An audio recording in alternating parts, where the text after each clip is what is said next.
What up, S&M Hit Squad, and welcome back. What up, S&M Hit Squad, and welcome back, guys. Here's your boy Sean. And your girl Mel. Yes. Welcome back, S&M, all right? So we got why American food is banned in Europe. Why is our food banned in Europe? Oh my gosh. I would like to know the answer to that, guys. Come on now, guys. Give us the details, all right? So before we get into it, go ahead and smash that like button, turn on that notification bell so you guys are notified next time we upload. And don't forget to hype this video up. We appreciate the love and support, guys. Here we go. McDonald's operates in 118 countries. In the UK, their burger bun has about a dozen ingredients. But in the US, the same bun has over 25. And up until 2016, wait a minute, wait. What? What kind of bread we eat?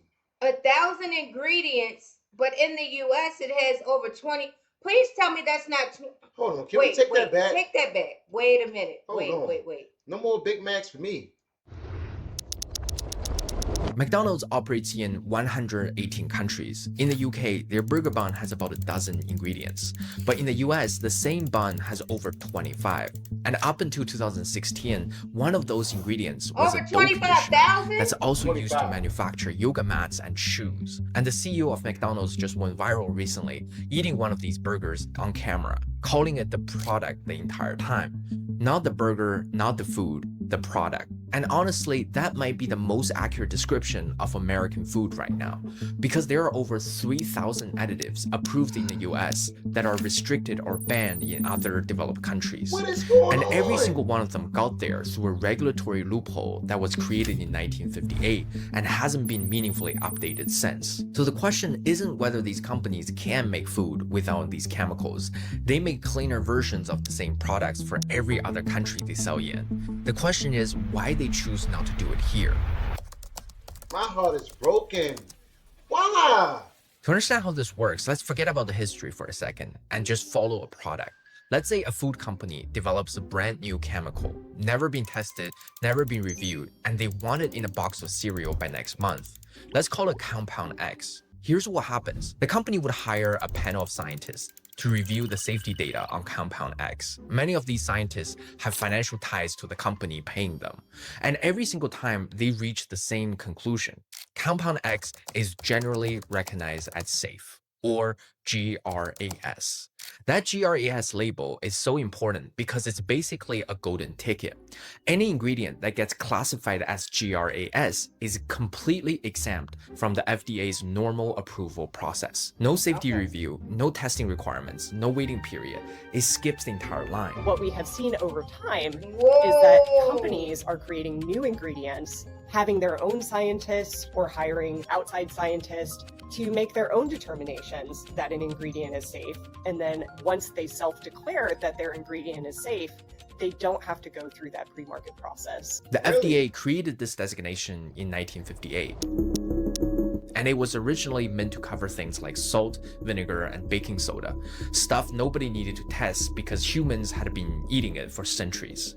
But by the 1990s, the FDA had a problem. You see, as food became more and more industrialized, hundreds of companies were submitting applications to try to get that golden ticket for the new ingredients they were using. And the agency didn't have the budget or the staff to review them all.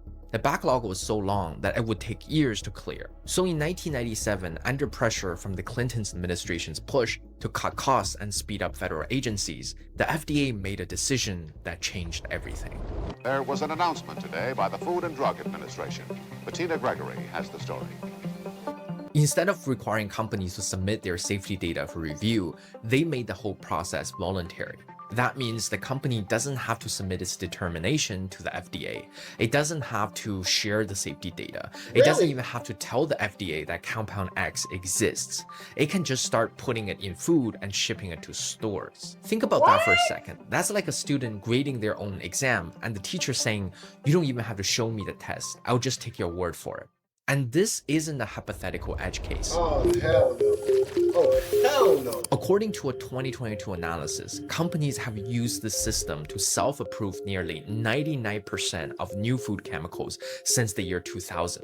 The Pew Research Center estimated in 2013 that roughly 1,000 ingredients had entered the food supply through this pathway without the FDA even knowing about them.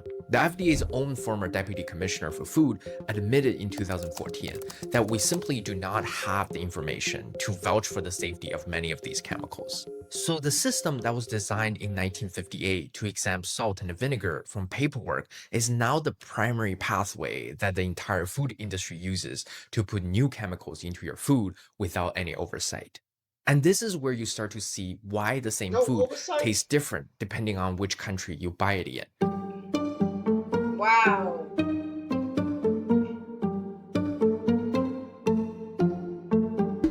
Take a mac and cheese from Kraft, for example. For decades, the US version got its color from something called yellow 5 and yellow 6. They are synthetic dyes derived from petroleum. But the UK version used something way healthier. They used paprika extract and beta-carotene, which is an orange pigment naturally found in carrots. Not because Kraft can't make it without the artificial dyes in the UK. It's because in Europe, yellow 5 and yellow 6 dyes requires a mandatory warning label that reads, may have an adverse effect on activity and attention in children. Rather than putting a warning on the box, Kraft just formulated for the European market. But in the US, no warning is required, so the artificial version stays on the shelf.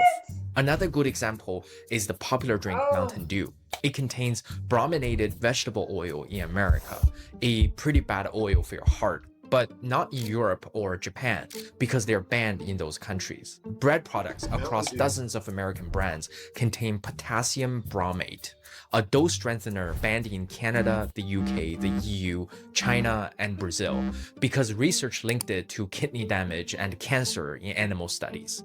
California banned it in 2023, but at the federal level, it's still approved, which means a chemical that most of the developed world considers unsafe is sitting in the bread aisle of grocery stores in 46 out of 50 American states. No more bread. None of these companies are being forced to use these ingredients. They're making a financial calculation that using cheaper inputs in the American market is worth it because the regulatory system doesn't penalize them for doing so. The US operates on an innocent until proven guilty standard, where an ingredient is assumed safe until enough evidence accumulates over years or decades to prove it's harmful. Europe uses the precautionary principle, which flips the logic. If there's uncertainty, a new ingredient doesn't get approved until the manufacturer can scientifically prove it's safe. And America hasn't switched to the European model for one straightforward reason. Both sides benefit from keeping it the way it is. For the FDA, reviewing every new additives would take years per ingredient and require a budget that they don't have. For the food companies, it's even simpler. Why spend millions on independent safety testing and wait 2 years for FDA approval when you can pay a fraction of that to certify food safety yourself? Back in 2010, when one company was questioned by the FDA about the safety of an ingredient called theobromine, they simply withdrew their voluntary notification, hired an independent contractor to declare it safe anyway, and kept using it. The FDA had no mechanism to stop them. The agency can't afford to enforce stricter rules, and the industry has no financial reason to follow them. That's how a loophole stays open for almost 7 decades. The GRAS loophole is basically a multi-billion-dollar subsidy for whoever can exploit it most creatively. And the companies exploiting it the best are the ones you've never heard of.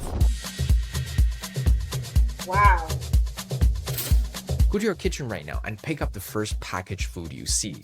Could be a bag of Doritos, a can of Coca-Cola, a cup of yogurt, or a box of Cheerio. Flip it over and look at the ingredient list. Somewhere on there, you are almost guaranteed to see 2 words: natural flavors. That phrase is doing a lot of work because in most cases, the formulation behind those 2 words wasn't created by the brand on the front of the box. There are 3 major firms that engineer the flavors in almost everything Americans eat. The food brands hire them the way a restaurant hires a chef, except these chefs serve 300 million people and nobody knows their name. The biggest is a Swiss company called Givaudan. The second is an American company called IFF, which stands for International Flavors and Fragrances. And the third is another Swiss firm called Firmenich. Together, they control over 55% of a market worth over $40 billion a year. Givaudan alone holds roughly a quarter of the global market and offers over 2,200 different strawberry flavors in its category. Not 22, not 220, over 2,200 variations of a single fruit flavor, each one optimized for a different product and a different consumer base.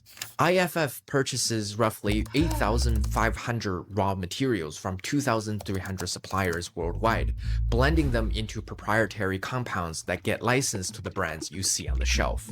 And every single one of those formulations is legally classified as a trade secret. So when you read natural flavors on the label, you're looking at a formula that could contain dozens of individual chemical compounds, solvents, and preservatives, none of which have been disclosed because trade secret law overrides ingredient transparency laws in the US. And here's why the secrecy matters so much to them. These formulations aren't just about making food taste good, they're engineered to make you eat more. They want you to be addicted to the food. Food Is that why scientists we call have an it the obesity bliss crisis point, here? the precise combination of sugar, salt, and fat that triggers the strongest craving response without ever making you feel fully satisfied. It's why you can eat an entire bag of chips without feeling full, the same way you would after a home-cooked meal. Drugs. Your body isn't registering food the same way because the formulation was specifically designed to bypass your satiety signal, the part of your brain that's supposed to tell you, okay, you're full, stop eating. And the bliss point isn't a general target. It's calculated down to the milligram for each individual product. Researchers have found that there's a specific concentration of sugar where the craving response peaks. And if you go even slightly above that concentration, the product starts to taste too sweet, and people would eat less of it. So the flavor company aren't just making food taste good, they're finding the exact mathematical ceiling of how much pleasure your brain can process before it tells you to stop. And then they're parking the formula right below that line. That's why you reach the bottom of the bag and think, I didn't even realize I was still eating. That was the design working as intended. And the reason these companies guard these calculations so aggressively is because getting the bliss point right on a single product can be worth hundreds of millions of dollars in annual sales. Ultra-processed foods built on these formulations now make up nearly 60% of the average American adult's diet. And the number has been climbing up for decades. And studies are now linking high ultra-processed food consumption to increased rates of obesity, type 2 diabetes, cardiovascular disease, and cognitive decline.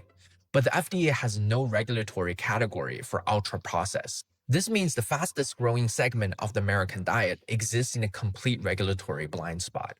But the good news is that the FDA was directed in 2025 to explore closing the GRAS self-affirmation loophole. But the rulemaking usually takes years, and the food industry will lobby against any changes that increase their costs. And thousands of FDA scientists were fired in April 2025 due to cost-cutting measures. It means the agency now has even fewer resources to enforce the rules it already has.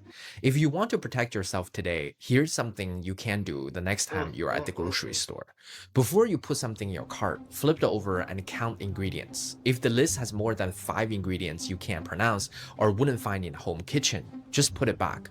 If natural flavors appear in the first 5 ingredients, the product is more engineered than you think.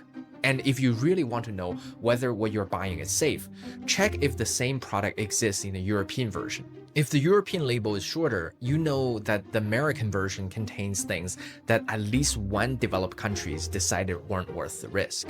I'm curious to know what you think about ultra-processed food, and let me know your thoughts in the comments. If you enjoyed this deep dive on food, here's another video where I dive even deeper on a different topic. Thank you so much for watching, and I hope to see you next. Thank you, buddy. Thank you, man, because we needed this right here. Wow. So the FDA is just going to drop the ball like that and not keep the Americans safe? Unbelievable. Unbelievable. Believable. $40 billion industry. So it's like we're being sold out. And it just feel like, we have been eating this all of our life. All of our lives. And they're taking the easy road. And what's happening is America is sick. That's why we see obesity, we're full of cancer. People just be getting sick and just from out of nowhere. Look at all of the kidney clinics, the dialysis clinics we're starting to see. We didn't see these growing up on every corner. Then you got high blood pressure medicine. You got, the diabetes medicine. You got to take all of this medicine Yeah. just to, you know, stay alive. And they're all in cahoots. Think about it. The Food and Drug Administration. So we give you the bad food so you'll need our drugs. So you lose. So we're running you up. It's like Food, we being like guinea pigs in a test lab. Like, you know, yeah. let's We just are see what happens if experiments. we feed them this. Let's put this in the food. Let's put this in the soda. You know, let's put this in the kids' cereal. Yeah. While And we it's got blowing us up. the Europeans, they are protecting their citizens. Yeah, they have to put warnings and everything else. Like, hey, if we put this warning and you still consume it, that's on you. But darn, we don't even get a warning here in the United States. Like, that's painful and it's hurtful, because I'm watching so many of my family members pass away from these illnesses, and they're not on drugs or alcohol. It's just the food that they are consuming. It's the food. It's the food. Wow. And you think about bread, like something simple as bread. You got to put all of these ingredients into the bread. The fast food. Oh my goodness. We are done. We're done with fast food. Like, might as well just go on a fruit diet, because that's the only thing safe nowadays is fruit. Absolutely. Wow, guys. Even that you have to, you know, check it. Yeah, you still got to check it. Yeah. So they said natural flavors. Don't trust that. Yeah, if it has words you can't pronounce, put it back. Put it back. Wow. Put it back. Wow. I really appreciate this guy making this video to, you know, just put us on alert, because we just don't know.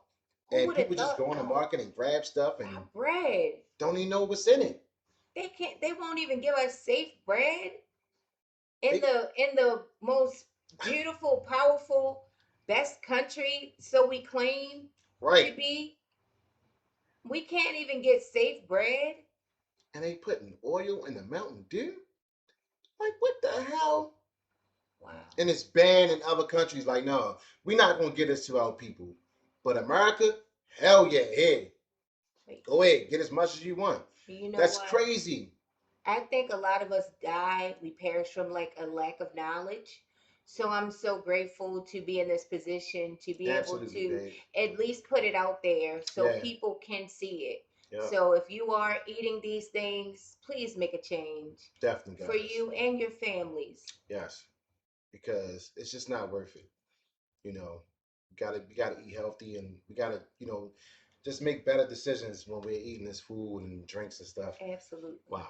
Guys, go ahead and smash that like button, give this video a big fat thumbs up, and also get back inside the comment section. We appreciate the love and support. We need more videos like this, guys. Thank you guys for leaving this in the comment section. Yes, we appreciate it. We signing off. Peace, love, and blessings. Peace.